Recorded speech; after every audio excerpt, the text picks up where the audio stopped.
Salut tout le monde, bienvenue à vous sur la chaîne YouTube. Moi c'est Patrick. Aujourd'hui ça va être une vidéo où je vais partager les animaux des abonnés. Il y a quelques mois j'avais fait une vidéo YouTube en vous demandant en vous proposant de participer à une de mes vidéos tout en en proposant un de vos reptiles ou je sais plus ce que c'était, je crois que c'était reptile, uniquement reptile, et que j'allais réagir en fonction de vos animaux. J'ai reçu quelques vidéos. Aujourd'hui je vais réagir directement sur ces vidéos. J'espère vraiment que ça va vous plaire parce que franchement moi j'aime bien.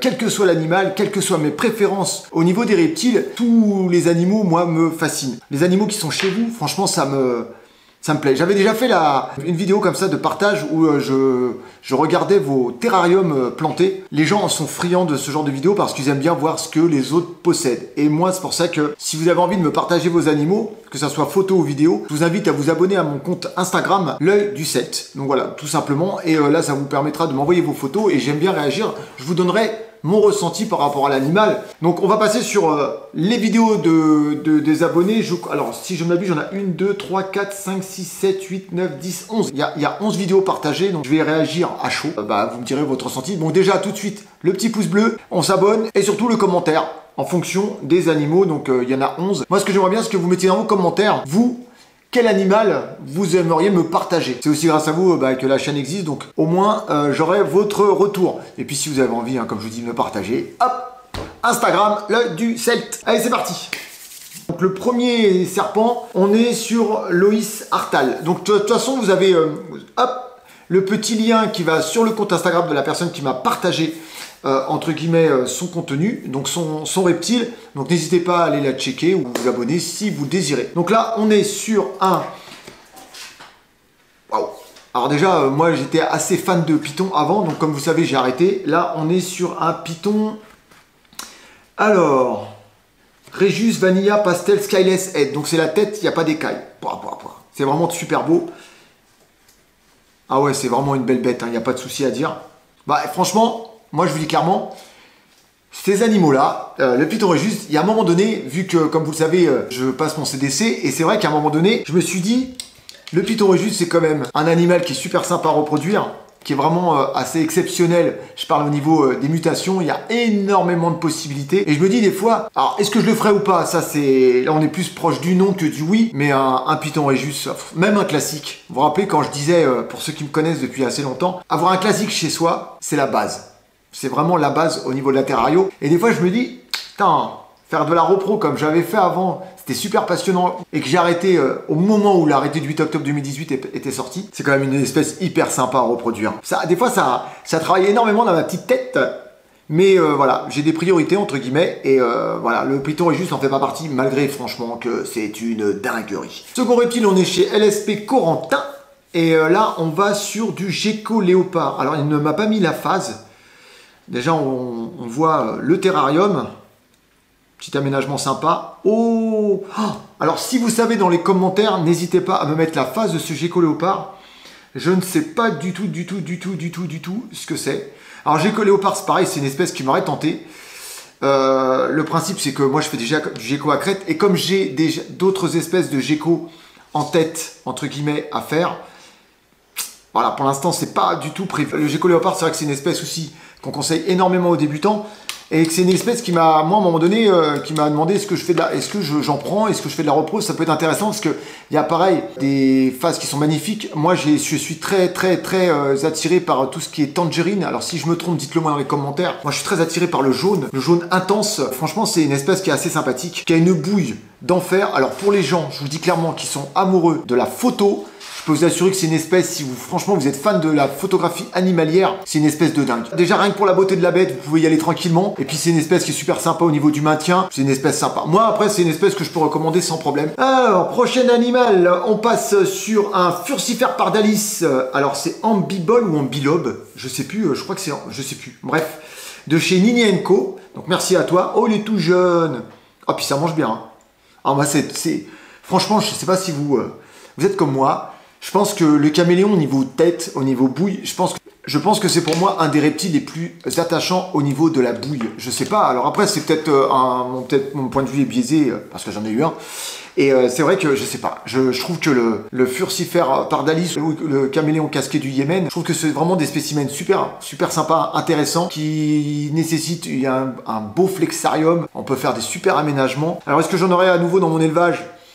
Je sais pas, je peux vous dire qu'aujourd'hui ça serait plus non que oui parce que j'ai entre guillemets encore, comme je l'ai dit tout à l'heure, d'autres priorités, mais c'est vrai que c'est magnifique quoi. En plus il y a tellement de panels de couleurs. Sur le casque du Yémen maintenant on arrive à trouver même des pieds de ball avec comme des petites chaussettes ou avec la tête un peu blanche. Enfin moi je trouve ça super sympa. Dans les commentaires, t'aimes bien le caméléon ou t'aimes pas les caméléons? Ensuite on passe sur un Pogona Viticeps donc de chez Laetidoun. Donc merci à toi.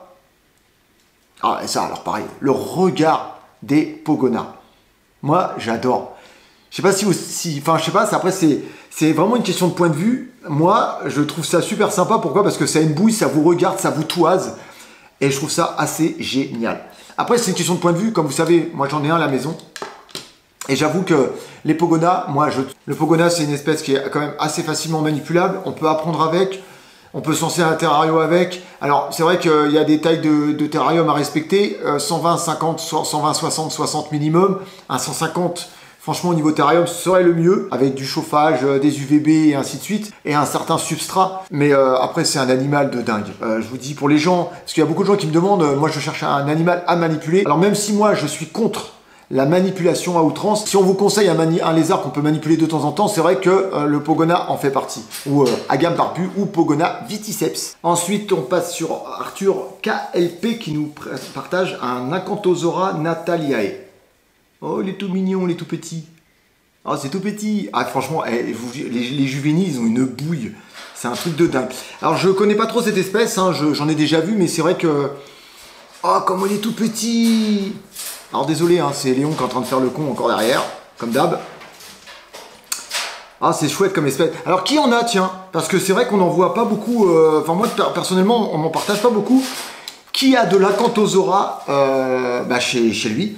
Dis-moi dans les commentaires, je serais vraiment très curieux. Et puis si t'en as, n'hésite pas à me le partager sur Instagram directement. Je suis assez curieux. C'est un lézard qui est assez sympa, arboricole. Et c'est vrai que... moi... Personnellement, j'en vois très peu. Et c'est dommage parce que on entend beaucoup parler, mais j'en vois très très peu. Donc si tu en as dans les commentaires, tu m'envoies la photo ou une vidéo. Avec grand plaisir, je répondrai à ton partage. Ensuite, on se passe chez Protoreptile qui nous partage un Philotamnus semi-variegatus. Oh putain la vache. Oh le nom, alors là vous allez rigoler encore, tout le monde rigole.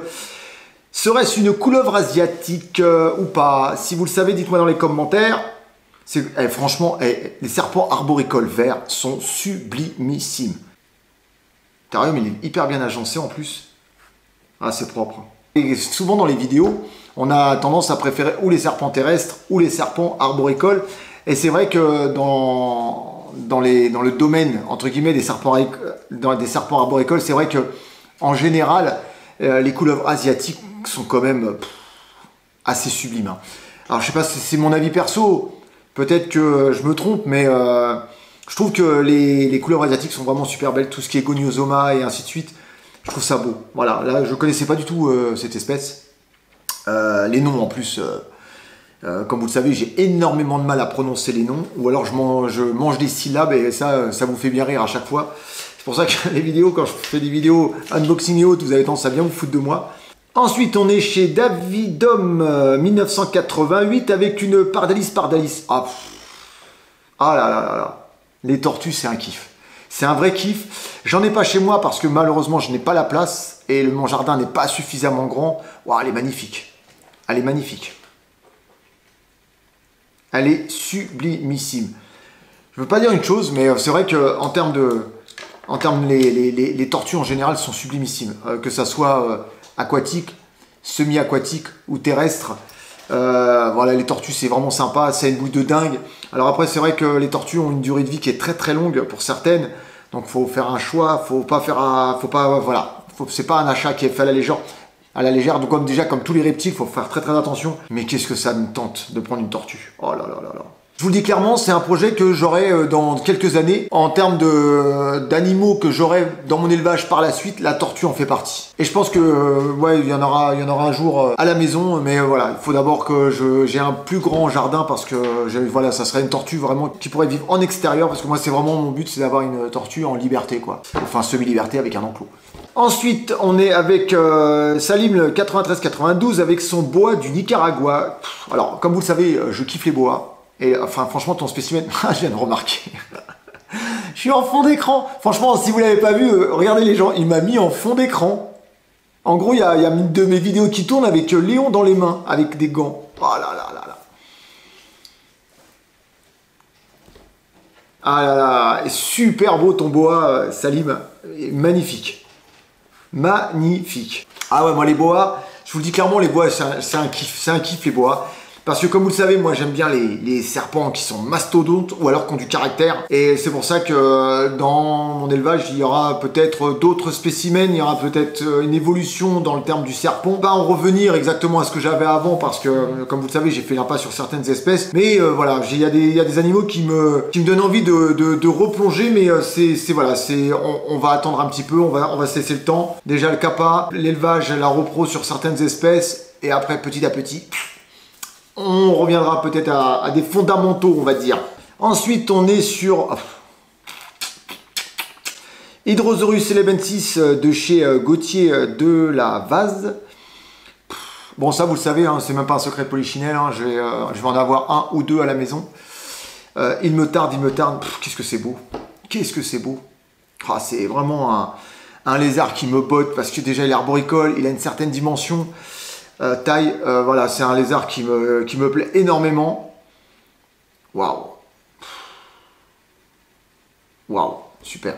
Alors comme j'ai déjà dit, c'est un lézard qui va arriver à la maison, donc pour l'instant j'attends. Les œufs sont en couveuse. Dès qu'il sortira de l'œuf et au bout de quelques temps, j'irai le récupérer directement et faire un petit coucou à mon pote. Franchement j'ai hâte parce que c'est une espèce vraiment qui me botte. J'ai eu un coup de cœur il y a plus de 2 ans sur cette espèce. J'ai un pote à moi qui m'a dit je fais de la repro, je peux t'en avoir. Et je me suis dit hop, pourquoi pas, hein, on va attendre. Et vous l'avez remarqué sur l'Hydrosaurus elebensis ou le Pustulatus ou le Microlophus ou l'Amboinensis. Je trouve que c'est un lézard qui a le vent en poupe en ce moment. Ce sont des installations qui sont quand même assez conséquentes. On va partir sur des terrariums assez grands ou des volières. L'avantage aussi, c'est avoir du NC, donc né en captivité, et français.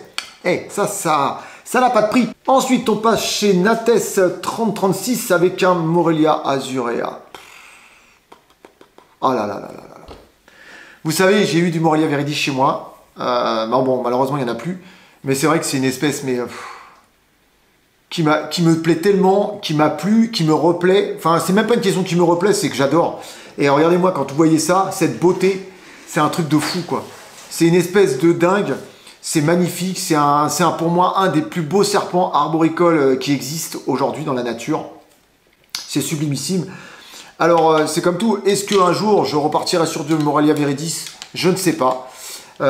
J'avoue que ça me tente énormément parce que comme j'ai envie de faire de la repro et que je vais plutôt faire de la repro sur des animaux qui me fascinent et qui me plaisent plutôt que d'aller dans le sens du marché, faire des animaux, reproduire des animaux parce qu'on est sûr de les vendre, je vais vraiment partir sur des espèces qui vraiment me plaisent. Pour l'instant il y a le gecko à crête et le Pitiophis catennifer sailly et le Pitiophis melanoleucus londingui, donc c'est vraiment pour l'instant ces deux espèces là en termes de serpents, mais c'est vrai que le Morelia viridis c'est quand même quelque chose... Franchement, tiens, petite question. Dans les commentaires, tu aimerais bien, toi, que je fasse de la repro sur du Morelia viridis? Est-ce que toi, tu aimerais que je puisse te proposer, dans un avenir proche ou lointain, je sais pas, mais du Morelia viridis? Est-ce que ça te botterait? Ensuite, on passe sur Sebos Reptile 7819, Morelia spilota chenille. Alors ça, pareil, c'est du Morelia. Et ces serpents-là, c'est une dinguerie. En plus, celui de Seb, il est magnifique, il est sublimissime. Je l'avais déjà vu en photo. C'est quelqu'un avec qui je parle énormément, je discute énormément. C'est quelqu'un avec qui on sent, quand on parle avec lui, qu'il est passionné. Il a de très beaux spécimens. On a des animaux on peut faire un magnifique terrain arboricole avec un peu de chauffage en hauteur. Vous avez la possibilité de voir votre serpent tout le temps en hauteur. On remarque qu'on peut le faire pour du Python Régis, on peut le faire aussi pour du boa. Le simple fait de mettre un peu de chaleur en hauteur, si vous avez une hauteur de terrarium qui vraiment est au-delà de 60 cm, vous avez la possibilité de vraiment de faire monter votre serpent, faire grimper votre serpent. Et assez sympa, et c'est vrai que les Morelias sont beaux. Il n'y a pas à dire, les Morelias en général sont magnifiques. C'est la fin de la vidéo. Donc je remercie à toutes les personnes qui m'ont partagé leurs vidéos. C'est super sympa. J'aime beaucoup parce que j'ai découvert en même temps que vous les vidéos. Il faut savoir que je les avais téléchargées. On me les avait partagées sur Instagram. Je les avais téléchargées, mais je les avais pas approfondies. Je les avais pas regardées. J'avais regardé que le temps correspondait à ce que j'avais demandé et ainsi de suite. Mais de les voir comme ça et de les découvrir pendant mon temps, même si ce sont des vidéos qui sont quand même assez courtes, c'est vraiment un plaisir de voir les animaux des gens qui me suivent. Si franchement vous voulez que je refasse ce genre de vidéo avec vos reptiles, n'hésitez pas à me mettre dans le commentaire. Et si je vois qu'il y a vraiment un engouement pour ce genre de vidéo, eh ben j'en ferai. Il n'y a aucun problème pour ça, moi ça me plaît. Je vous dis à bientôt pour de prochaines aventures sur la chaîne YouTube L'Œil du Celte. Allez, sur ce, prenez soin de vous, prenez soin de vos bêtes et prenez soin de vos proches. Peace tout le monde, ciao ciao.